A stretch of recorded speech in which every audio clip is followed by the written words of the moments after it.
과학 발전의 황금기를 누린 조선시대. 그 안에는 백성들의 삶을 이롭게 하기 위한 선조들의 노력과 역사가 담겨 있다. 하늘의 뜻을 읽는 천문학과 각종 시계, 금속 활자 인쇄 기술의 발달로 지식 강국으로 우뚝 선 조선. 금속 인쇄가 가장 활발했던 조선시대의 한글 금속 활자에는 어떤 과학적 비밀이 숨겨져 있을까? 조선 최고의 발명가 장영실을 발탁하고 세종 과학 프로젝트를 완성한 무관이자 과학자 이천. 이천하면은 사실 이제 업적으로는 세종대 과학기술 발전에 가장 큰 공을 세운 인물이라고 볼 수 있습니다. 백성을 사랑한 실학자 다산 정약용에게 가려졌지만 국내 최초의 해양생물 백과사전을 만든 소남 정약전. 해양생물에 관한 최초의 백과사전이다. 해양생물, 바다 세계를 학문화했다. 지식강국 조선의 과학 발전을 이끌었지만 가려져 있던 이 인재들의 이야기가 지금 시작된다.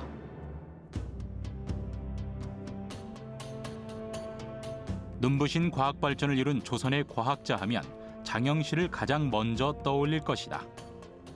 전문 관측기인 혼천이, 해시계, 물시계, 강우량을 측정하는 치고기를 만든 조선 최고의 발명가 장영실. 그는 동래현에 소속된 관노였다. 머리가 비상하고 손재주가 뛰어난 장영실의 능력을 알아보니가 무관이자 과학자였던 이천이다.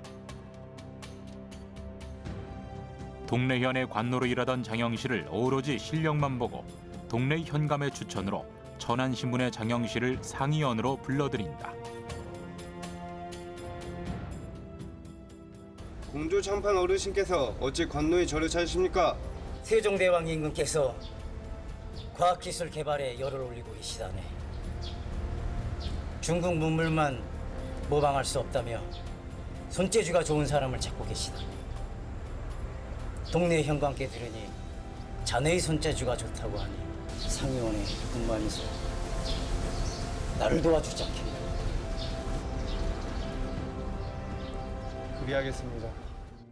신분을 뛰어넘어 능력에 따른 파격 인사를 추진한 이천. 이천의 판단을 믿은 세종은 노비였던 장영실을 상의원 별자에 앉히고 면천시킨다. 이천은 이제 전체 그 세종의 과학 그런 발전에서 어떤 부분에서 이제 총 감독하는 과학의 어떤 기기를 만드는 데 있어서 총 감독을 한 인물이다라고 보시면 되겠고요. 그런 과정에서 아마 이제 장영실을 발탁하고 또 이제 이순지와 함께 여러 가지 그 과학기구를 만드는 데 있어서 가장 리더 역할을 하신 분이라고 보시면 되겠습니다. 장영실을 상의원으로 이끈 이천은 세종시대의 장영실 못지않게 커다란 업적을 남긴 인물로 1376년 고려시대 명문가에서 태어났다. 고려 말 조선 초 재용과 이성계는 부정축제와 비리 혐의로 고려의 권신, 이인임, 임견미, 염흥방을 처단한다. 염흥방은 이천의 외숙으로 이천의 부친도 참수형을 당했다. 당시 12살이던 이천은 동생 이온과 함께 동굴로 몸을 피하고 승려의 도움을 받아 죽음을 면할 수 있었다. 이성계에 의해 집안이 몰락했지만 이천은 태조부터 세종 시절까지 조선 왕조에 헌신했다. 이천은 18살에 무과에 합격하고 그의 동생 이온도 문과에 급제한다. 이천은 세종시대의 꽃을 피운 과학과 문화 발전을 주도한 무신이자 과학기술자이다. 무인이었지만은 그런 어떤 기기를 다루는 능력이라든가 그다음 전쟁에 있어서도 나가서 무기의 제조, 그다음에 새로운 뭐 이제 화약이라든가 이런 것에 대한 뭐 어떤 항시 이천은 어디에 이렇게 관직을 받아서 나아가서 할 때마다 무언가를 개선하려는 노력, 그다음 뭔가 좀 효율적으로 이 기기를 움직이려는 그런 아주 탁월한 능력을 보였습니다. 이천은 15세기의 세계 수준을 자랑하는 천문기구 제작을 책임졌고 화약무기 개발과 악기 개량, 도량형 표준화 등 여러 분야에서 탁월한 업적을 남겼다. 또한 장수로서도 뛰어난 능력을 발휘하여 대마도를 정벌하고 북방의 야인을 무찔러 사군을 설치하는 등의 전공을 세웠다.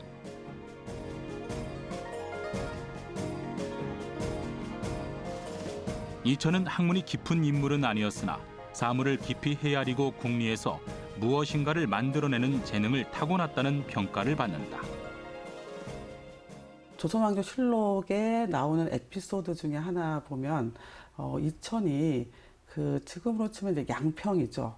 그 양근에 그 이제 여울이 있는데 거기에 굉장히 큰 바위가 있어가지고 배가 드나드는데 상당히 이제 어려움이 있었다고 합니다.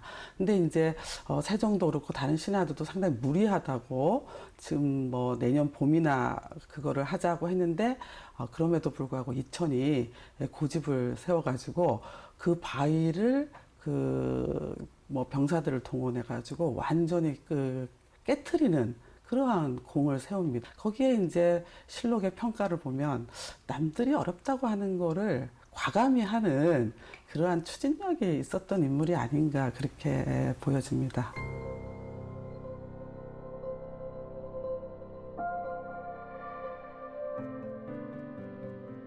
무신이자 과학자였던 이천의 여러 업적 가운데 가장 빛나는 성과는 금속활자 인쇄술을 꼽을 수 있다. 이천은 1415년에 공조 참판으로 부임하여 황해도 일대의 은광 개발을 담당했는데 이때 당시 금속이나 광물에 대한 식견이 높아진 것으로 짐작된다. 조선 태종 때 만든 금속활자 개미자를 개량한 이천은 경자자를 만들고 금속활자 인쇄기술의 꽃이라고 할 수 있는 갑인자를 만들어 세종시대 인쇄술 발달에 이바지했다.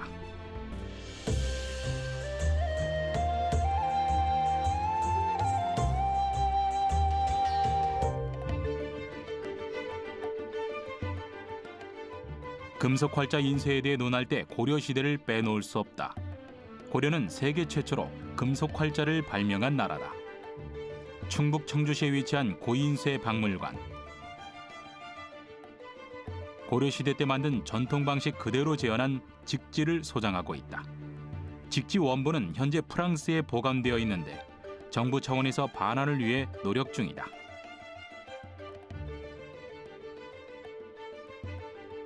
(1377년) 고려의 금속활자로 인쇄한 직지 심체요절, 보통 직지라고 부르는 불교 서적이 전 세계 금속활자 인쇄본 중에 가장 오래된 책이다. 이는 1455년에 인쇄된 서양 최초의 금속활자 인쇄본 구텐베르크의 성서보다 78년 정도 앞선 것이다.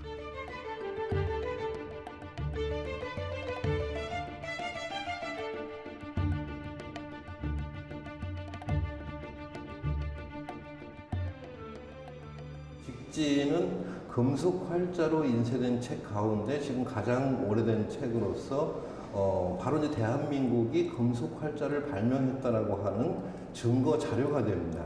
금속 활자는 결국 그 금속 활자 자체가 목적이 아니고 금속 활자를 이용해서 책을 간행하려고 했다라는 거죠. 직지는 다른 어떠한 발명품보다도 지식 정보를 전달하려고 했던 그 증거품으로서 중요한 의미를 갖게 됩니다.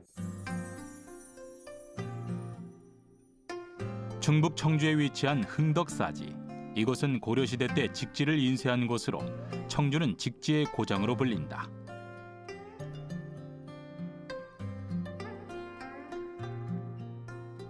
직지는 이제 고려시대의 중심부가 아닌 청주, 소위 지방에 사찰해서 만들어진 활자입니다.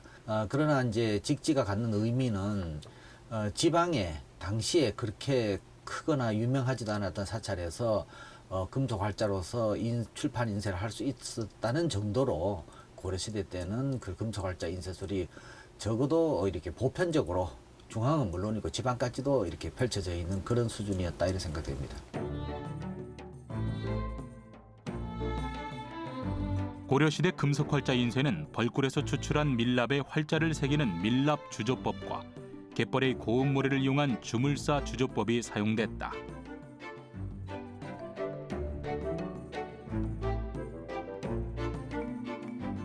밀랍 주조 방법은 우리가 입체적인 것을 만들 수 있는 장점이 있고 그리고 주물사 주조 방법은 단면적인 것뿐이 못 만들어요. 그래서 두 가지를 다 통용을 해서 했던 것으로 보여진다는 것은 둘 다 장단점이 있기 때문에 아마 그것들로 보완해서 아마 사용하지 않았나 이렇게 생각을 합니다.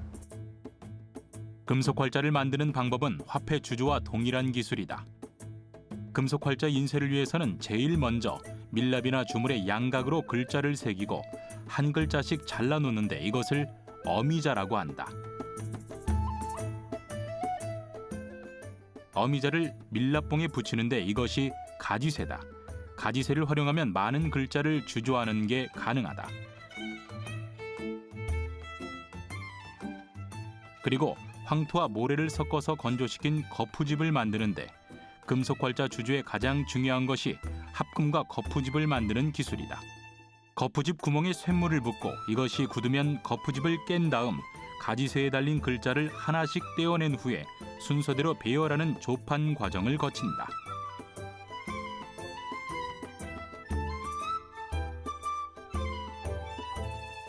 마지막으로 본격적인 인쇄 작업에 들어가는데 활자면에 먹물을 묻히고 한지를 올린다. 먹물이 잘 스며들도록 펴준 다음 한지를 떼어내는데 이 과정을 인출이라고 한다.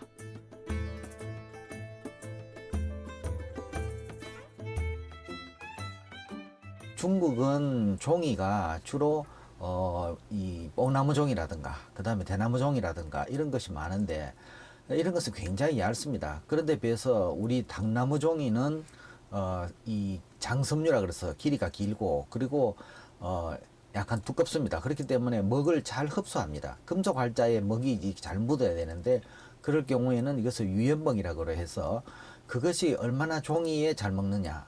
그러니까 금속의 성분, 그다음에 종이, 먹 이런 것이 삼위일체가 돼 가지고 활자 인쇄 기술에 있어서 오히려 중국보다는 유리한 조건을 갖고 있었다고 이렇게 추정됩니다. 금속 활자뿐 아니라 먹과 종이 모두 중국에서 먼저 만들기 시작했다.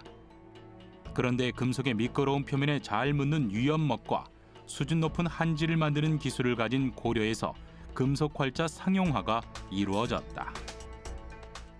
이자겸의 난이라든가 묘청의 난, 정중부의 난, 무신의 난을 겪으면서 사회가 굉장히 혼란스러웠는데 그 혼란스러운 사회가 최충원이 정권을 잡으면서 이제 안정되기 시작을 하면서 그 당시에 무신의 난을 겪으면서 문신들이 거의 죽음을 당했거든요. 그러다 보니까 새로운 문신들을 양성해낼 필요성이 나타나게 됐고 또 그 양성을 하려고 하다 보니까 책이 필요하게 됐고 금속 활자를 만들므로 해가지고 빠른 시간 내에 여러 종류의 책들을 편찬을 해서 지식을 대량으로 전달할 그런 목적을 가지게 됐던 거죠. 고려는 무신들이 정권을 장악한 무신 정변이 일어나면서 정치적으로 혼란스러운 시기를 맞는다. 그리고 위기를 이겨내기 위해 금속 활자로 찍어낸 서적을 보급했다. 더 나아가 국가에 필요한 인재를 양성하기 위한 최고의 교육기관 국자감을 세웠다. 무신이면서 과학자였던 이천이 활약했던 조선시대는 활자의 나라라고 불릴 만큼 수백만 제의 활자가 만들어졌다. 문치주의를 표방한 조선은 유교 이념과 법전 등을 토대로 나라를 다스렸기 때문에 왕도 세자 시절부터 유교 이념을 익히고 독서를 통해 경전을 배워야 했다. 조선 왕조의 건국 이념인 유교와 관련된 책으로 나라를 다스렸다고 해도 과언이 아닐 것이다. 그 중심에 금속 활자 인쇄술의 변천사가 있다. 고려가 1392년에 태조 이성계가 조선을 건국하면서 이제 왕자의 난을 겪고 그 다음에 이제 이거 정권을 잡는 것이 태종 이방원이 정권을 잡으면서 새로운 그러니까 고려 시대의 불교 이념에서 조선의 유교의 사상을 펼 필요성이 나타나게 됐고 그러한 사상을 펴기 위해서는 책이 필요하다.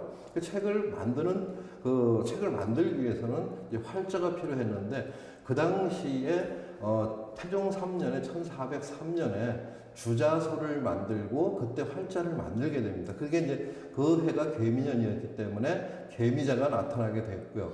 조선 건국 후 첫 번째 금속 활자 계미자를 만든 태종은 활자 주조를 담당하는 주자소를 만들고 왕실 주도하에 책을 출판했다. 최근에 조선 최초의 금속 활자인 개미자로 인쇄된 고서가 발견되어 학계의 관심이 모아지고 있다. 경북 예천의 남학 종택에서 발견한 농업서적 사시찬요. 사시찬요는 996년 중국 당나라에서 편찬해 한국과 일본에 보급된 농서이다. 태종이 나라를 세우고는 이제 그 태조가 세우고 태종이 이어서 이제 왕권을 강화하고 나라를 이렇게 제대로 정비하기 위해서 이 농업 생산성을 올려야 되겠다는 차원에서 이 달달이 소위 뭐 종자를 어떻게 그다음 제 농업 가공품을 어떻게 보관시키고 그다음에 퇴비를 어떻게 주고 하는 그런 어떤 기술적인 측면을 이제 이렇게 잘 보급하기 위해서 그런 사시찬요를 만들어서 더더군다나 활자로 만들어 가지고 국가적으로 지원을 했다 하는 이야기는 바로 이제 그만큼 여기에도 이제 역시 이 활자라는 것이 국가 주도의 사업으로서 백성을 이제 아끼는 그런 마음에서 만들어졌던 그런 내용이라고 볼 수 있습니다. 공조차판이 직접 만들어 올린 세기가 훌륭했다.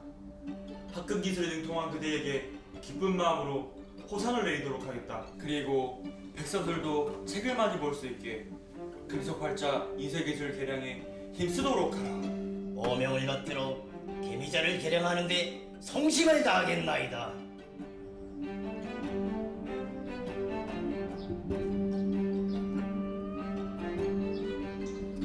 오랫동안 고생해서 개미자 개량을 끝냈다는 소식을 들었다.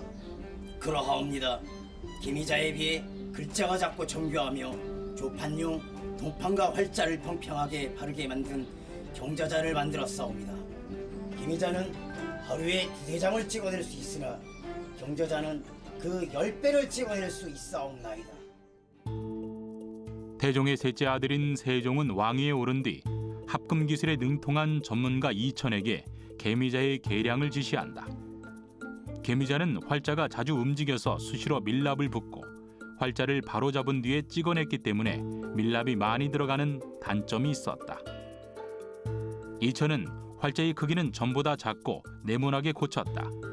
그리고 조판용 동판과 활자를 평평하고 바르게 만들어서 인쇄할 때 밀랍을 붓지 않아도 활자가 움직이지 않도록 개량했다. 개미자는 하루에 1-2장 정도를 찍어냈는데 경자자는 그 10배가 넘는 작업 능률을 선보였다. 세종은 이런 성과에 크게 기뻐하며 경자자라고 이름 지었다. 이천은 경자자에 이어 1434년 갑인년에 조립식 활자인 갑인자를 만드는 데 성공한다. 갑인자는 조선왕조 500년 동안 6번이나 다시 만들어서 책을 찍었을 만큼 조선을 대표하는 활자로 여성스러운 글자체가 특징이다. 세종은 역사서적인 자치통감 강목을 갑인자로 인쇄하고 집현전에서 이루어진 교정 작업을 지켜봤다.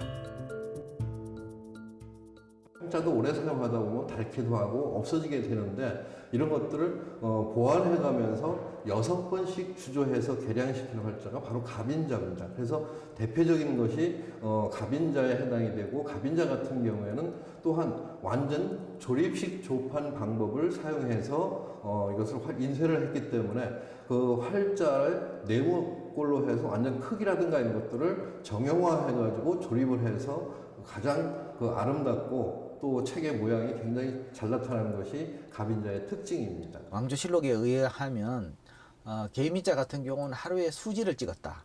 근데 그 종이 크기가 얼마인지 모르지만은 짐작컨대는 적어도 이 수지 그 다음에 경자자에 대해서는 약 하루에 20여지.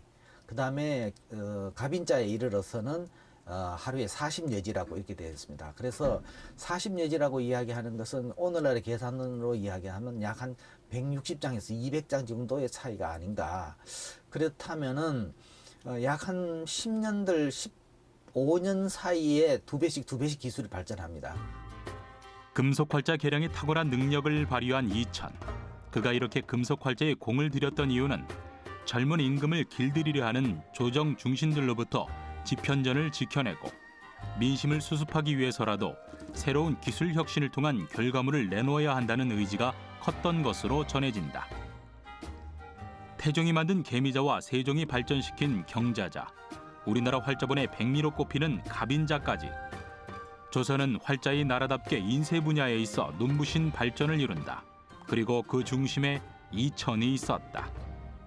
세종이 한글을 창제한 이후에는 한자뿐 아니라 한글을 찍어내는 한글 금속 활자가 등장한다.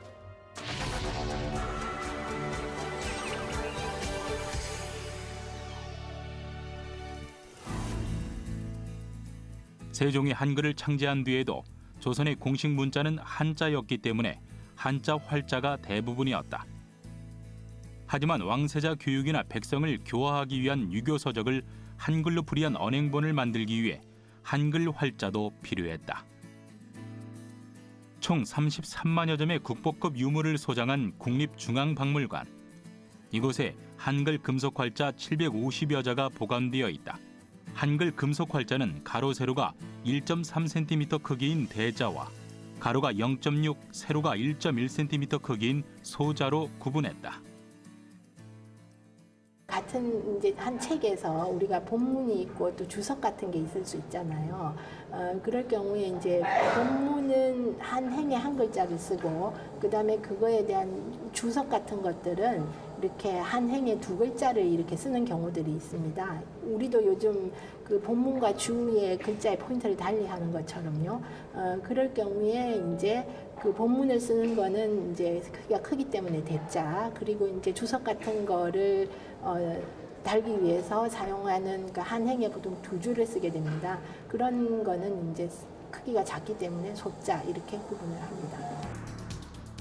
국립중앙박물관에 보관된 한글 금속 활자는 17에서 18세기에 제작된 것들인데 이 가운데 30여 개는 15세기에 만들어진 것으로 확인됐다. 한글 금속 활자 30개가 품고 있는 15세기 과학의 비밀은 무엇일까?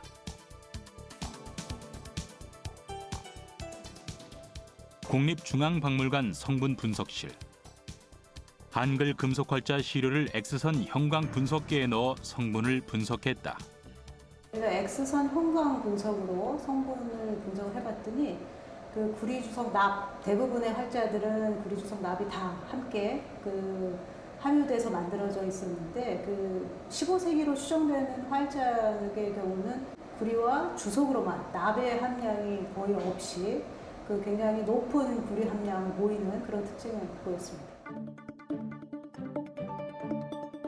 구리 함량이 많을수록 주조성이 높아지는데 활자체를 정교하게 만들 수 있고 인쇄할 때 활자의 마모가 적어서 여러 번 찍어낼 수 있다.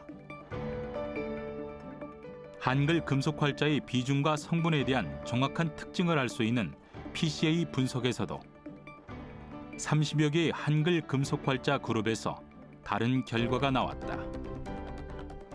저희가 활자를 뭐 전체 몇백 개를 다 할 수는 없었고요. 선별을 해서 그 대자 30개, 그다음에 소자 30개에서 60개를 분석을 했습니다. 그래서 이것을 조금 더 정확하게 어떤 특징들이 있는지를 분류하기 위해서 통계 처리를 했습니다. 그래서 PCA라는 건데 그 통계 처리를 해본 결과 그 세점, 언문자 30개 중에 그러니까 전체를 다 할 수는 없었고 그 중에 세 점이 포함이 되어 있었습니다. 이번 결과에. 근데 그 세 점만 다 별도의 그룹으로 그렇게 묶이는 그런 특징을 보였기 때문에 나머지 57개와는 다른 시기에 제작됐을 가능성, 다른 재료로 만들어졌을 가능성을 이 분석 결과를 통해서 알 수 있었던 거죠.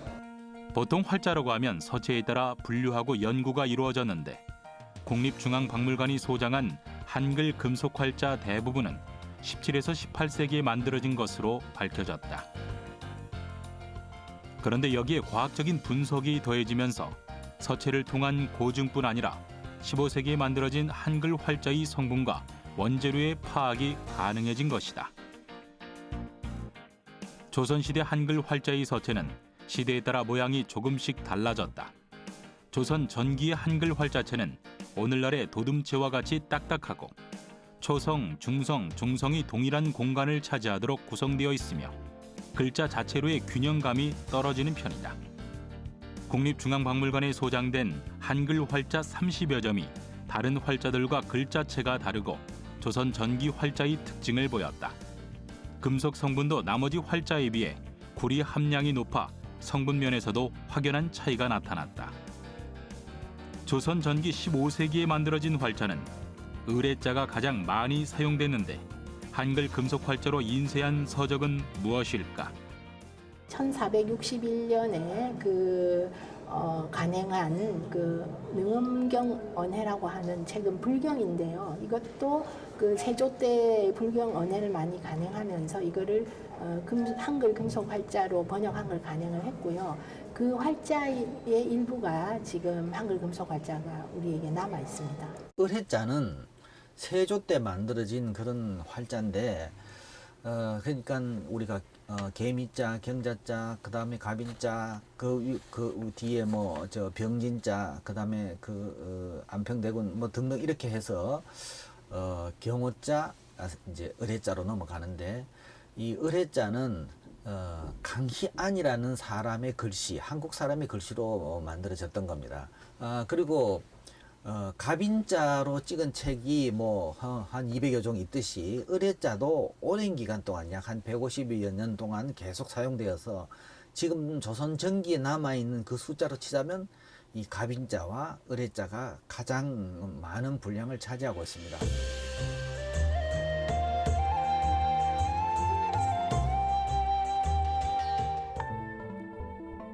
조선 전기의 각종 과학 프로젝트를 주도했지만 조선 최고의 발명가 타이틀을 가진 장영실에 가려진 이천이 있다면 조선 후기에는 실용적인 학문을 연구한 다산 정약용에 가려진 송암 정약전을 주목해야 한다. 정약전은 조선 후기의 문신이자 실학자이며 다산 정약용의 친형으로 두 사람은 평생을 두고 남다른 형제애를 나눈 것으로 알려졌다. 우선은 정약용의 형으로도 알려져 있죠. 어려서부터 좀 성격이 호방했어요. 호방하고 자유로운 성격입니다. 그래서 어디에 잘 얽매이지 않는 성격이었거든요. 그래서 이제 동생과 과거 준비를 하러 서울에 올라왔어요. 동생이 먼저 1년 먼저 과거 급제를 하고 뒤이어서 급제를 했습니다. 이제 과거 급제한 뒤에 정조시대 때니까 그때 규장각 초계문신으로 인재를 선발하던 그런 초계문신으로 선발이 돼서 활동을 했습니다. 그래서 유망한 신진 관료로 몇 년 동안 잘 아주 활동이 대단했었죠.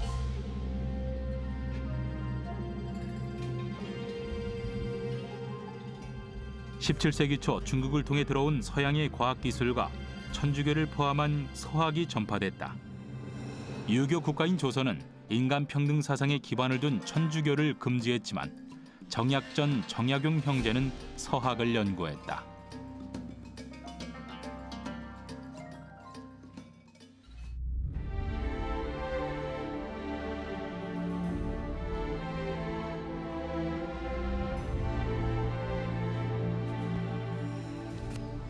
서학은 아비도 없고 임금도 없어서 백성들을 오랑캐와 짐승으로 만든다. 서학의 무리인 정약전은 흑산도로, 정약용은 강진으로 유배령을 내린다. 살아서 다시 만날 수 있을지 기약이 없지만 서차로 안부를 전하겠습니다, 형님. 다른 것보다 부디 몸 조심하시게.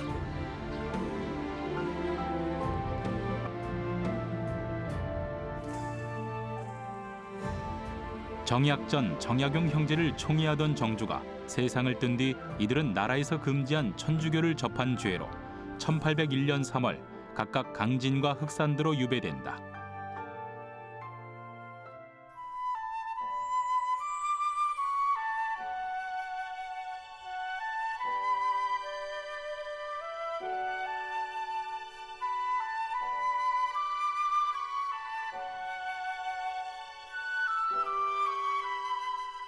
전남 신안군 흑산면. 이곳은 육지와 멀리 떨어져 있어 양반 관료들에게 악명 높은 유배지였다.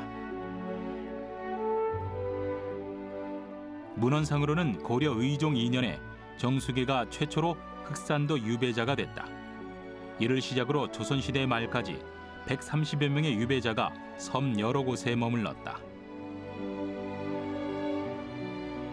정약전은 흑산도에서 유배 생활을 하면서 사리에 서당을 짓고 마을 아이들에게 글을 가르쳤다. 그리고 조선 최초의 해양생물 백과사전 자산어보를 집필했다. 현산어보라고 불리기도 한 자산어보는 세 권으로 구성된 원본이 사라지고 10여 종의 필사본이 남아있다.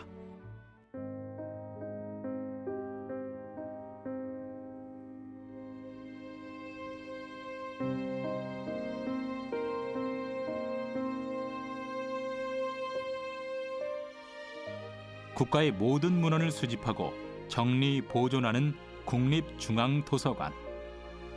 이곳에 자산어보 필사본이 보관되어 있다. 흑산도에 유배를 가 있으면서 거기에서 실질적으로 굉장히 풍부한 어류들이 흑산도에 있다는 것을 알고 그동안 본인이 느껴왔던 중국 서적이랄까 이런 도에서만 봐왔던 책들이 잘못된 점들을 발견을 하게 됩니다. 그래서 실질적으로 본인이 하나하나 어류들을 관찰하고 세밀하게 그 지역에 사는 어민들과도 교통을 하면서 이 책을 기록하고 그 생물들에 대해서 관찰 기록을 해나갔던 걸로 보여집니다. 자산어보 1권은 비늘이 있는 어류, 2권은 비늘이 없는 어류와 딱딱한 껍질을 가진 어류, 3권은 해조류와 기타 생물에 대한 기록을 담고 있다. 19세기 당시 흑산도 바다에 서식하는 해양 생물 중 226종에 대한 각각의 특징과 정보를 기록했다.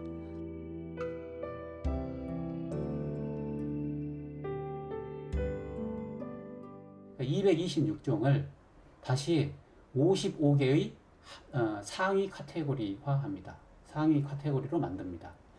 이게 전체 바다 전체를 쉬운 5개 세계로 본 거죠. 226종에 대한 각각의 해설 속에는 먼저 명칭이 있고 유래, 색깔, 생김새, 형태, 생태, 그리고 어획 방법, 그리고 어획 시기, 물고기가 이동을 어떻게 하는지 이동 경로, 그 인간이 또 이용을 해야 되겠죠. 먹는 방법이라든지 약용으로 어떤 효과가 있는지 이런 설명들이 굉장히 자세히 되어 있습니다. 결국 중국에서 쓰는 이 한자, 이 물고기, 이 명칭은 지금에 말하는 조기다. 이런 방식으로 고증을 하는 거죠. 이런 문헌 고증까지 같이 들어 있습니다.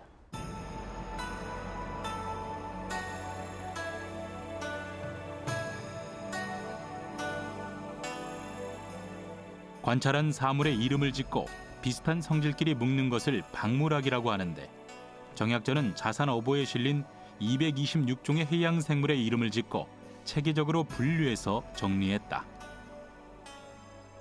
비록 유배 중인 양반이지만 흑산도 주민들을 가까이 하고 그들의 도움을 받아 생선을 잡고 해부한 후 기록으로 남긴 정약전. 이것이 바로 학문 연구에 지위가 없음을 몸소 실천한 19세기 실학자 정약전의 연구 방법이다.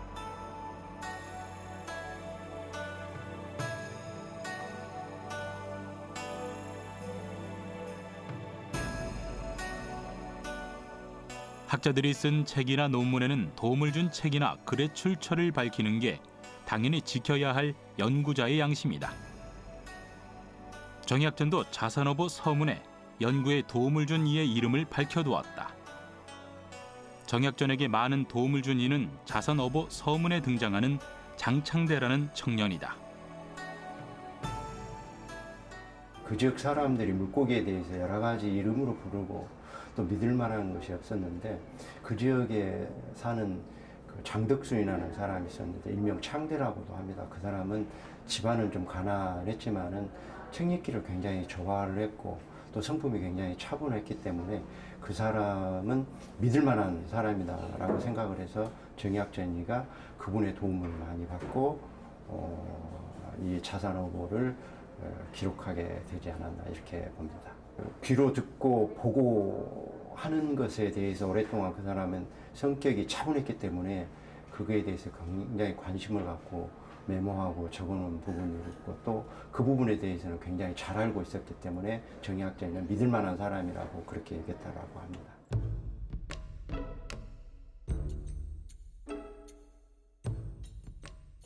나와 함께 이곳 북성제에서 지내면서 흑산도 물고기 연구를 도와주지 않겠느냐. 어휴, 저같이 미친놈이었지 어르신을 도울 수 있겠는지요. 장대 너는 비록 그 신분이 미쳐나라 그 바다를 사랑하지 않느냐. 그렇다면 어르신을 있는 힘껏 도와드리겠습니다. 어르신, 영란산 청어는 척추가 74마디이고 혼양산 청어는 척추가 53마디입니다. 어종의 서식지에 따라 척추 골수가 다르구나. 이 차이로 어종의 개군을 분류하면 풍부한 해양 자원을 널리 활용할 수 있겠구나.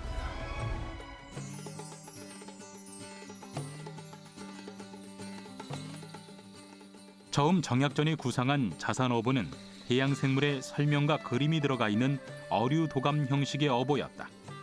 그는 동생에게 물고기의 그림을 덧붙이면 한눈에 알아볼 수 있게 되지 않을까 하는 생각에 편지를 보낸다. 정약전의 편지 글 중에는 바다 어류에 대한 그림과 설명이라는 뜻의 해족 도설이라는 글귀가 나온다. 하지만 정약용은 그림 그리는 것을 말렸고 정약전은 바다 어류들의 모습을 그림으로 그리는 것처럼 자세하게 묘사해서 기록했다. 동생이 의논 교환을 했을 때 동생이 그림을 넣는 것은 부적절하다 이런 의견이 있어서 그 의견을 받아들여서 그림을 안 실었습니다. 그래서 현대에 굉장히 안타까워하는 요소 중에 하나죠. 자산어보 내용을 보면 굉장히 신기한 내용들이 많이 나와요. 어떤 아구어 같은 거, 아구는 아시죠? 아구어의 수중 생태를 이야기를 하는데 거기에는 조사어라고 되어 있습니다. 원문에는 조사어라는 것은 낚싯바늘, 조사가 낚시실입니다. 그 낚시실이 이렇게 머리 위에서 흔들흔들하면서 다른 물고기들이 이걸 먹으러 오면 그때 확 잡는다는 거죠. 그래서 물고기 이름을 아구라고, 아구는 성명으로 해놓고 표제어로는 조사어라고 했습니다. 그 당시에 통용된 이름은 아니죠. 근데 정약전이 그 특징을 살려서 이름을 지은 거죠. 정약전의 마지막 업적이 된 자산어보는 그가 생을 마감한 뒤에 세상에 나오게 된다. 유배 생활 중에 서로에게 편지로 안부를 전한 정약전과 정약용 형제. 정약전이 생전에 흑산도에서 해양 생물에 대한 연구를 했다는 사실을 알고 있었던 동생은 형이 세상을 떠났다는 소식을 듣고 유고를 정리해서 자산어보를 완성한다.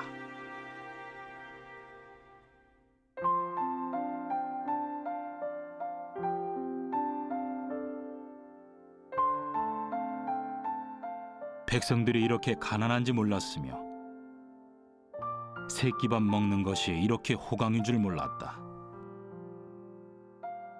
훗날 이 책으로 배울 이들에게 모범이 될 뿐만 아니라 잘못된 것을 고치는 중요한 실마리가 되니 참으로 잘하는 일이다. 아, 아깝구나. 누가 있어서 이것을 알아줄까? 알아주는 사람이 없어서 마음이 즐겁지 않다는 너의 탄식이 내 마음을 아프게 하는구나.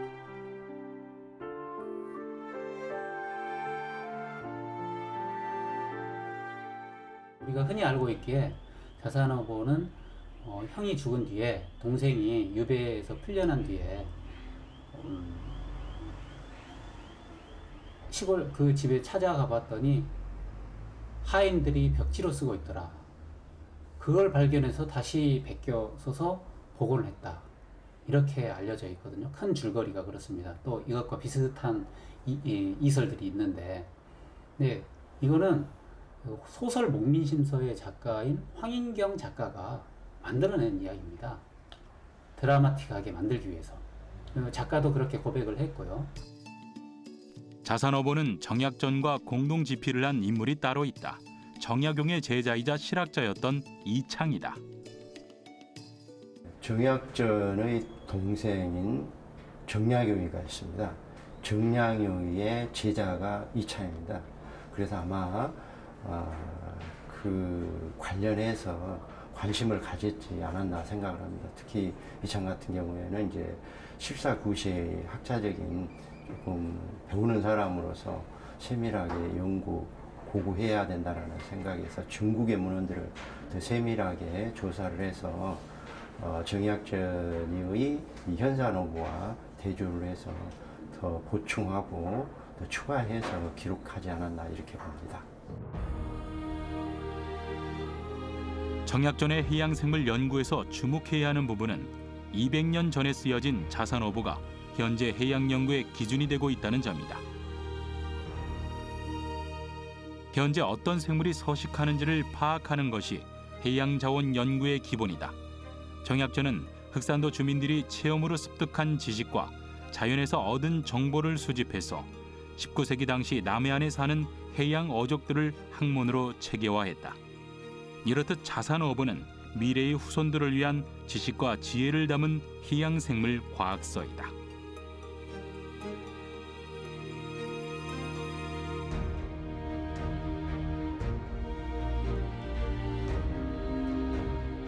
차가운 쇠와 뜨거운 불의 만남. 금속활자로 500년 조선 왕조의 저력을 이어온 과학자 이천. 200년 전의 바다를 기록한 자산어보. 그 안에 해양 과학에 대한 열정과 지식인의 양심을 담은 소남 정약전. 지식강국 조선을 이끈 1등 공신이자 2인자. 그들이 후손에게 전하고자 하는 과학 지식과 역사의 가치를 잊지 말고 다시금 되새겨야 할 때이다.